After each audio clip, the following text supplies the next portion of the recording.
Action, minasan konnichiwa, pau pau desu.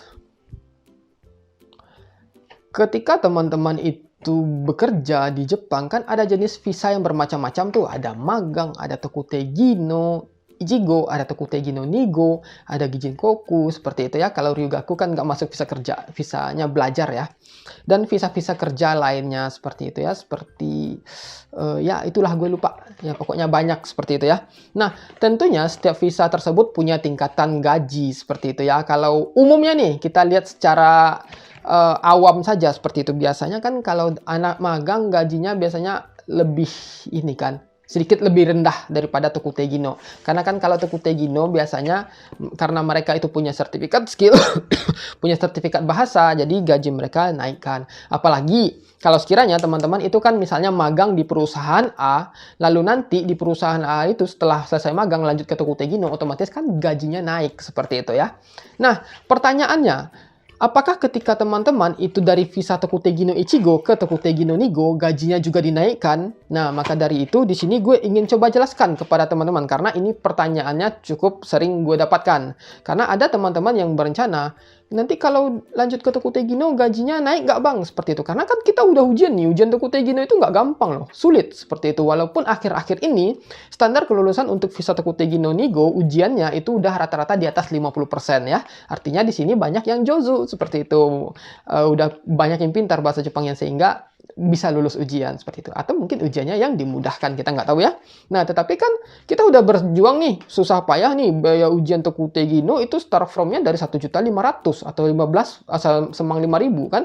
Masa iya kita udah bayar ujian semahal-mahal itu gaji nggak naik seperti itu. Level kan udah naik nih, pengalaman juga udah ada seperti itu. Nah, jadi di sini gue akan jelaskan kepada teman-teman berdasarkan pengalaman gue. Jadi bagi teman-teman yang berencana mau up ke Tokutegi no Nigo, silahkan nonton video ini sampai habis. Karena ini penting, ini masalah uang ya.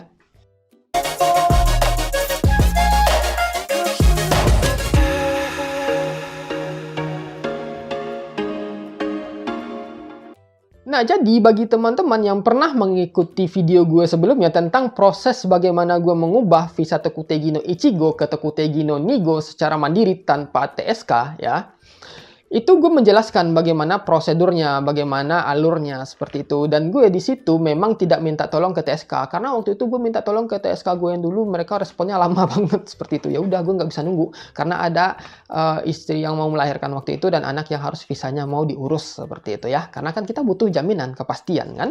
Nah, jadi gue ganti aja sendiri. Waktu itu gue gantinya dengan menggunakan jasa Gyosei Soshi. Kenapa gue pakai Gyosei Soshi bukan Bengoshi? Apa sih bedanya? Gyosei Soshi itu adalah ahli menulis administrasi.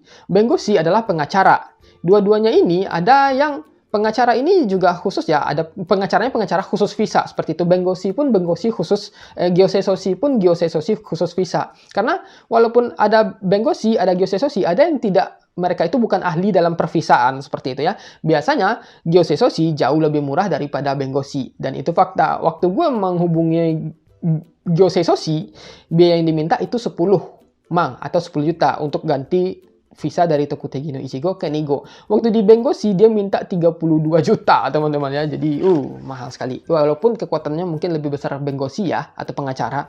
Nah, jadi ketika gue mengurus pengurusan itu kan sodang dulu tuh diskusi dengan Gyosei Soshi kan. Gyosei Soshi aja kita nyebutnya ya biar mudah seperti itu ya. Sodang dulu seperti itu kan, waktu itu ditemani dengan orang perusahaan juga seperti itu. Waktu itu Gyosei Soshi bilang, ketika kita ingin mengganti visa dari Tokutegi no Ichigo ke Tokutegi no Nigo, kita butuh dokumen ini, termasuk kontrak seperti itu. Nah, waktu itu gue kan belum punya kontrak baru kan untuk Tokutegi no Nigo. Jadi waktu itu Gyosei Soshi itu memasukkan dokumen dengan kontrak Tokutegi no Ichigo seperti itu ya. Dengan isinya itu sama dari waktu pertama gue masuk sampai ganti ke visa Tokutegi no Nigo ya. Jadi isinya sama seperti itu, nggak ada yang berubah seperti itu. Tetapi di situ Gyosei Soshi mengatakan kemungkinan kontrak ini akan ditolak oleh imigrasi dan diminta yang baru. perusahaan gue nanya, loh kok gitu? Seperti itu. Karena sekarang dia ini Tokutegi no Nigo rencananya kan. Dia sekarang Tokutegi no Ichigo nih, mau ganti ke Tokutegi no Nigo nih. Gak mungkin kan gaji yang ditulis di situ sama gaji Tokutegi no Ichigo. Kemungkinan orang imigrasi akan bertanya, padahal dia udah Tokutegi no Nigo, udah lulus, kok gajinya masih sama? Seperti itu. Si pihak Gyosesoshi mengingatkan hal seperti itu. Ternyata benar saja, kontrak gue yang lama, kontrak gue Tokutegi no Ichigo itu tidak bisa digunakan. Pihak imigrasi minta kontrak baru dengan nominal gaji yang berbeda, seperti itu. Nah, jadi di sini kesimpulannya, kita bisa langsung tarik kesimpulan nih. Kesimpulannya, ketika teman-teman itu naik ke Tokutegi no Nigo, gaji teman-teman itu otomatis harus naik. Kenapa? Satu, level teman-teman udah beda. Kedua, teman-teman sudah berpengalaman, seperti itu. Ketiga, jenis visanya beda, seperti itu kan. Dan itu memang permintaan dari pihak imigrasi, seperti itu. Dan itu berdasarkan pengalaman gue.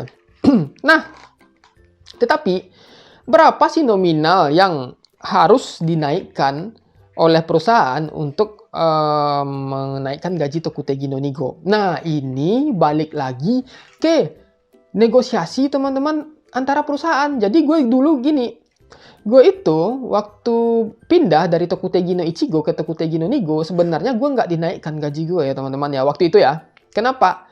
Karena waktu di tahun kedua, tahun kedua, gue bekerja di perusahaan itu, gue minta naik gaji. Waktu itu perusahaan ngasih kenaikan 3 juta, 3 mangan dari gaji pokok. Nah, tetapi kan di kontrak, gaji pokok masih nominal yang lama, masih nominal gaji yang sebelum dinaikkan, seperti itu. Jadi ketika mengajukan visa Tokutegi no Nigo, nominal gaji yang dimasukkan itu adalah gaji yang kenaikan sekitar 2 tahun yang lalu, seperti itu. Sebenarnya padahal nggak dinaikin, seperti itu loh. Nah, tetapi setelah gue ganti visa ke Tokutegi no Nigo ya, gue baru ngomong ke perusahaan, kan gue udah Tokutegi no Nigo nih, berapa nih gaji gue mau dinaikin, seperti itu kan. Gue udah pernah bahas ya di video negosiasi gaji sebelumnya. Gimana nih gue harus naik nih gaji, seperti itu kan udah Tokutegi no Nigo nih, ujiannya susah loh, gue bilang gitu kan. Nah, waktu itu sih gue bahas di sini aja ya, karena sebenarnya kalau teman-teman mau cek, gue udah pernah bahas sih di video sebelumnya. Waktu itu sih perusahaan meminta naik 1 mang. Ya udah, kami akan naikkan 1 mang gaji kamu ya, bilang gitu. Terus gue bilang, kalau naiknya cuma 1 mang atau 1 juta, taihen kitsui dong, seperti itu kan. Gue udah 2 tahun loh nggak naik gaji, gue bilang gitu kan. Dan gue udah 4 tahun di perusahaan ini, gue bilang. Dengan posisi dan pekerjaan seperti ini, rasanya nggak bisa naik 1 mang, gue bilang gitu. Kenapa? Karena perusahaan gue ini bukan yang lama ya, perusahaan lama ya. Perusahaan lama itu bukan perusahaan yang terorganisir seperti itu. Jadi, kalau kita nggak nego ya dia diam-diam aja, seperti itu kan. Nggak ada kontrak kenaikan gaji setiap tahunnya berapa, seperti itu kan, nggak ada. Pokoknya nggak ada ditulis di kontrak itu kenaikan gaji seperti itu, karena memang nasi untuk kenaikan gaji seperti itu kan tidak ada. Tetapi kalau kita mau, kita bisa nego seperti itu. Jadi gue udah 2 tahun nih, udah berkontribusi dengan baik, udah jadi tencho yang baik seperti itu ya, udah tidak naik gaji selama 2 tahun, otomatis gue nggak mau dong naik selama 2 tahun tersebut naik gaji cuma 1 mang, seperti itu. Nggak bisa, kalau 1 mang gue nggak mau, gue bilang gitu kan. Gue maunya naik seenggaknya 2,5, gue bilang gitu. Oke, kita pikirkan lagi, seperti itu. Ternyata dia memang cuma memikirkan saja ya teman-teman, memikirkan saja tanpa ada pembahasan selanjutnya. Udah dipikirkan habis, seperti itu ya. Sudah 1 bulan berlalu, gue tanya lagi, gimana kenaikan gaji? Gue bilang gitu kan, gue tanya. Oh oke. Gaji naik 1,5 mau, bilang gitu kan. Gue minta 2,5 loh, tapi dikasih 1,5, seperti itu. Enggak, gue minta 3, gue bilang gitu. Gue minta 3, ini udah nggak bisa. Restoran sibuk, gue tanggung jawab sama restoran. Ini bukan gaji tencho, gue bilang. Gaji tencho nggak segini. Lihat di lowongan pekerjaan lain gaji tencho segini loh, seperti itu. Tapi di perusahaan ini gue 3 tahun jadi tencho, gaji gue di bawah standar, gue bilang gitu kan. Gue mau minta 3, gue bilang gitu. Ya, pada akhirnya waktu itu gue kan diskusinya lewat line saja, lewat chat seperti itu, karena memang bertemu dengan owner itu tidak ada waktu, seperti itu kan. Tidak dibalas, seperti itu. Ternyata malamnya dia datang nomikai sama teman-temannya. Gue tunggu, nggak ada juga dibahas soal gaji. Udah dari jam 7, dia datang ya jam 7 kan, sampai udah jam 9 dia nggak ngebahas gaji, udah gue nggak mood gitu kan, karena gue maunya naik gaji seperti itu, tapi dia nggak ngebahas seperti itu kan, dia ngelak gitu loh. Ya udah, pas dia sendiri gue samperin, gimana masalah gaji, gue minta naik 3 juta loh, gue bilang gitu kan. Oh ya udah, oke, 3 juta ya, dia bilang gitu. Nanti kita ngomongin sama perusahaan. Nah, di situ poinnya adalah seberapapun nominal gaji yang naik antara perubahan dari Visa Tokutegi no Ichigo ke Tokutegi no Nigo itu adalah tergantung negosiasi teman-teman ya. Tergantung teman-teman pintar-pintar negosiasi saja.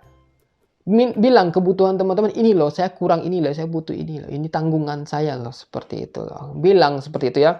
Itu kalau teman-teman itu mengurusnya secara mandiri. Tetapi kalau sekiranya teman-teman itu minta pengurusan Tokutegi no Nigo melalui TSK yang sama waktu masih Tokutegi no Ichigo, diskusinya ke TSK saja. Minta TSK yang ngomong, karena biasanya kalau TSK yang ngomong, mulut mereka lebih pandai ngomong gitu kan, lebih bisa negosiasi. Biasanya approve-nya cepat seperti itu. Dan kita pun bisa ngedesak ke TSK seperti itu. Gimana nih gaji belum bisa naik juga nih, kapan nih naik, berapa nih naik, kita bisa ya kalau TSK seperti itu. Tapi kan kalau perusahaan kadang mereka sibuk, kadang nggak cuma kita aja yang dipikirin seperti itu. Lebih baik kalau misalnya minta tolong ke TSK ya negonya ke TSK saja seperti itu ya teman-teman ya. Nah jadi untuk naik gaji itu tergantung negosiasi teman-teman ya. Selanjutnya untuk pindah kerja, anggap misalnya gini. Teman-teman menemukan satu perusahaan baru. Terus perusahaan ini sudah berpengalaman dalam merekrut Tokutegi no Ichigo. Ya, teman-teman Tokutegi no Nigo nih, dalam mencari perusahaan baru. Lalu, pas wawancara, teman-teman boleh nanya. Gue waktu itu juga menanyakan hal yang sama ya. Gue itu menanyakan hal yang sama. Yang di video lanjutan cerita gue yang di Mensetsu di perusahaan A itu loh. Gue bilang, gue udah Tokutegi no Nigo nih, gue bilang gitu kan. Apakah gajinya sama? Apakah nggak bisa dinaikin lagi gajinya? Seperti itu kan. Si perusahaan A bilang, oh di perusahaan kami tidak mementingkan kualifikasi, dia bilang gitu kan. Mau kamu Tokutegi no Nigo, mau kamu punya chorishi. Gue kan waktu itu juga ikut ujian chorishi, ujian keterampilan memasak kan. Kami tidak peduli itu, yang penting kamu mau bekerja, gaji kamu kita bayarkan, seperti itu. Terus gue mikir kan, gue nggak nyampein ke HRD-nya. Gue pikir, gue susah-susah ujian Tokutegi no Nigo. Sulit loh, beda sama ujian Tokutegi no Ichigo. Biayanya juga mahal, seperti itu. Masa gue disamain sama Tokutegi no Ichigo? Gue bilang gitu kan. Dalam pikiran gue aja nih, gue nggak ini kan. Nggak sampein seperti itu loh. Jadi, orang Jepang yang nggak punya kualifikasi, nggak punya lisensi, gajinya sama gue yang punya lisensi. Gue mikir gitu kan. Jadi dia tolol, dia nggak tahu apa-apa tentang masak, gue belajar tentang permasakan, tentang perdapuran, tapi gaji gue sama. Oh, kalau kayak gini gue nggak mau seperti itu. Jadi itu alasan gue men-skip perusahaan A yang waktu itu ya, yang jadi cerita sebelumnya itu ya. Jadi itu alasannya. Dia bilang, mau kamu punya lisensi, punya apapun, kami tidak butuh itu. Dia bilang kan, oh ya udah, gue di sini agak diremehkan seperti itu, karena gue merasa untuk mengambil ujian Tokutegi no Nigo itu sulit. Ujian chorishi apalagi, ujian chorishi itu luar biasa sulitnya teman-teman ya. Masa iya orang yang punya kualifikasi, punya lisensi disamaratakan? Kan gue mikir gitu. Ya udah, gue skip seperti itu loh. Gue mencari perusahaan yang bisa lebih menghargai gue. Walaupun padahal kita belum mulai bekerja, masih wawancara aja, keterampilan dan keahlian yang gue miliki tidak dihargai. Bagaimana kalau sekiranya gue udah join ke sana seperti itu?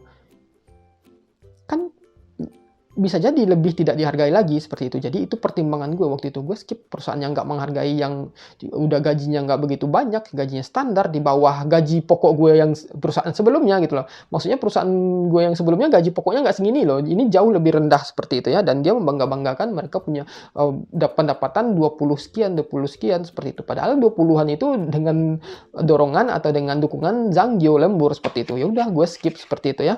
Nah, jadi di sini teman-teman bisa meletakkan harga teman-teman sendiri. Ini khusus ya untuk yang punya pengalaman ya. Untuk yang punya pengalaman dan tinggal di Jepang seperti itu. Teman-teman bisa menakar.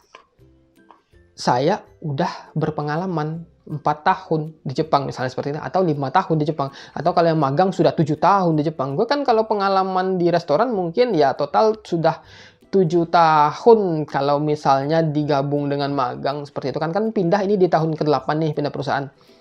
Masa gue pengalaman sudah 7 tahun pengalaman, gaji gue disamakan dengan orang yang Tokutegi no Ichigo yang belum punya pengalaman seperti itu. Kan nggak mau seperti itu ya, kita punya standar gitu loh, kita punya harga diri juga kan yang harus kita pertahankan gitu loh. Oh, kalau misalnya teman-teman nggak masalah, oh ya nggak apa-apa, gaji gue sama Tokutegi no Ichigo, ya terserah teman-teman.